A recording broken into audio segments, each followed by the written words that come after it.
C'est pourquoi, certains disent que selon le verset 3 de Genèse au chapitre 6, l'expression « homme » dans « fille des hommes » est celui qui marche selon les mauvais penchants de son cœur, sans s'être déjà converti à Dieu auparavant. Il serait celui qui ne vit pas une vie selon la volonté de Dieu, celui qui n'obéit pas à Dieu dans sa marche de tous les jours.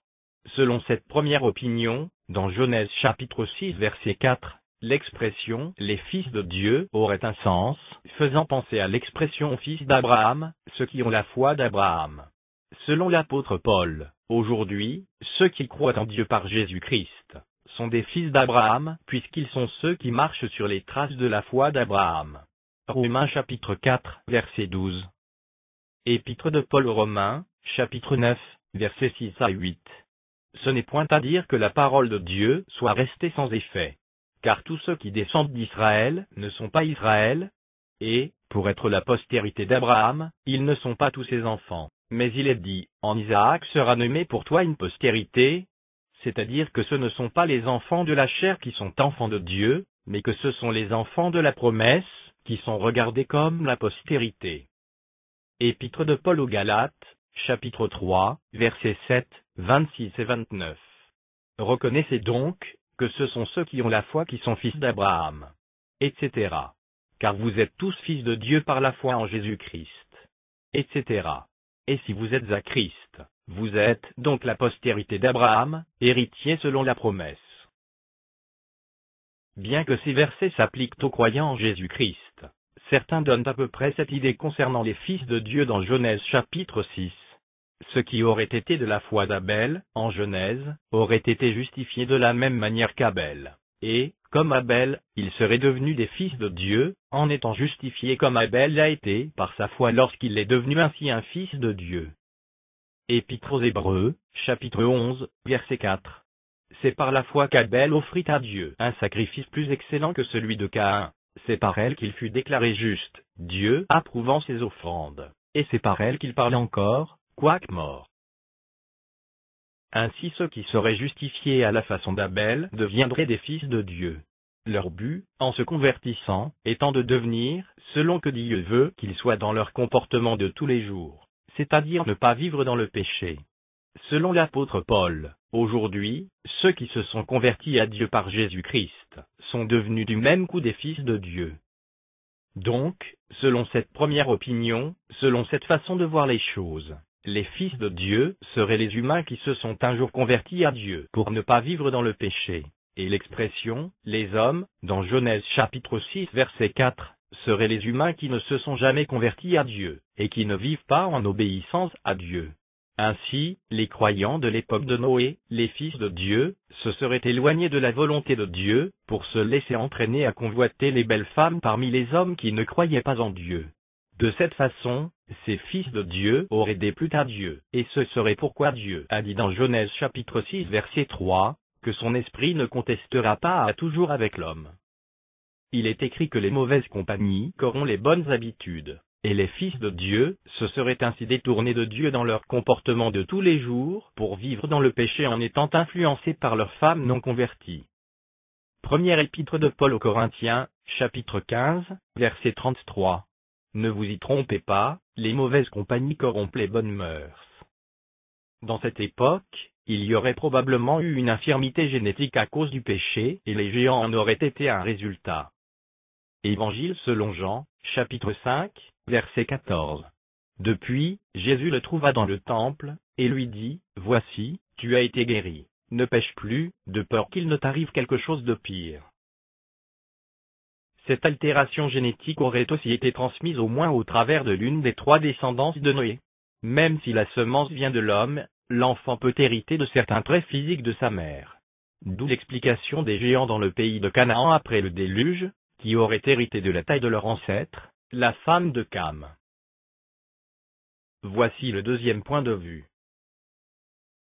Selon ce deuxième point de vue, l'expression « les fils de Dieu » dans Genèse chapitre 6 verset 4 aurait le même sens que l'expression « les fils d'Abraham », mais généalogiquement, physiquement.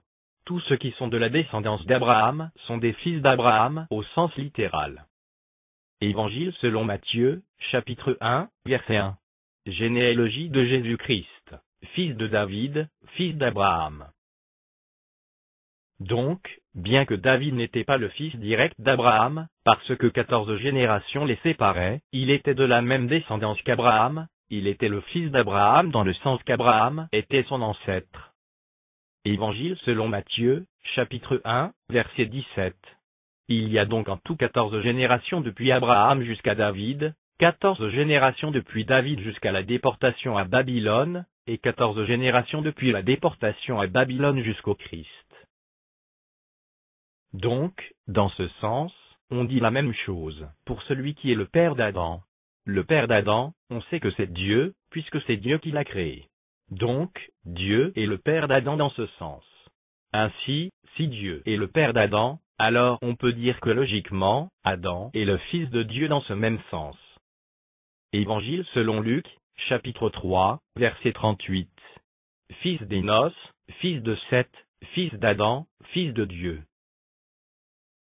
Nous étions tous en Adam quand Dieu créa Adam.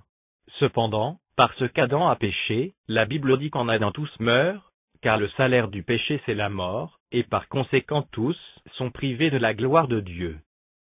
Première épître de Paul aux Corinthiens, chapitre 15, verset 22. Tous meurent en Adam.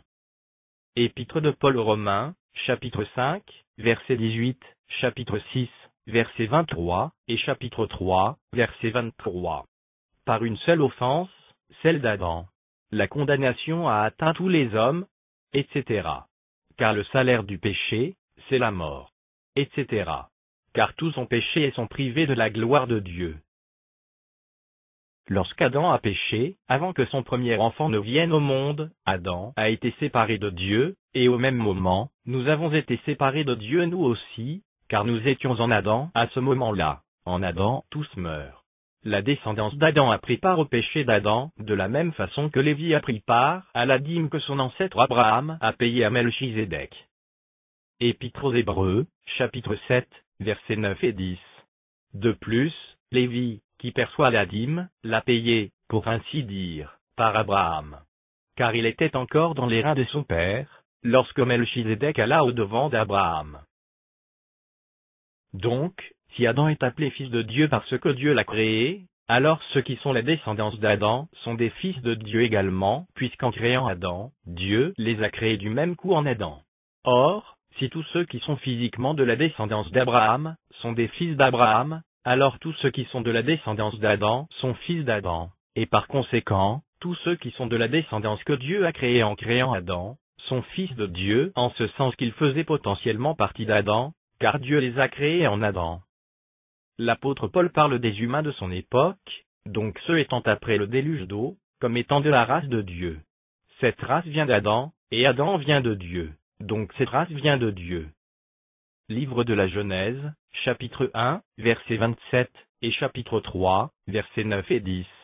Et Dieu créa l'homme à son image. Il le créa à l'image de Dieu. Il les créa mâle et femelle.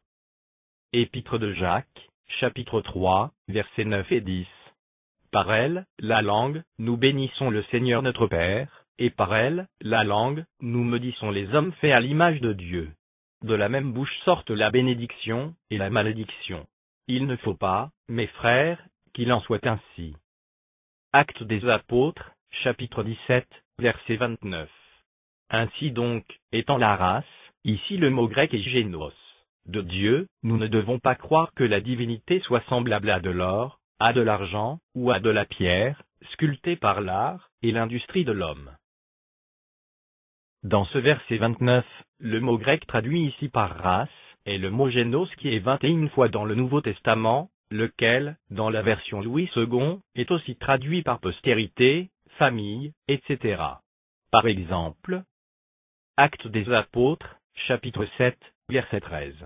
Et la seconde fois, Joseph fut reconnu par ses frères, et Pharaon sut de quelle famille il était. Ici le mot famille est le mot grec génos. Actes des Apôtres, chapitre 13, verset 26. Homme frère, fils de la race d'Abraham. Ici le mot race est le mot grec génos. Et vous qui craignez Dieu, c'est à vous que cette parole de salut a été envoyée. Livre de l'Apocalypse de Jean, chapitre 22, verset 16. Moi, Jésus, J'ai envoyé mon ange pour vous attester ces choses dans les églises. Je suis le rejeton, et la postérité de David, l'étoile brillante du matin. Ici le mot postérité est le mot grec génos.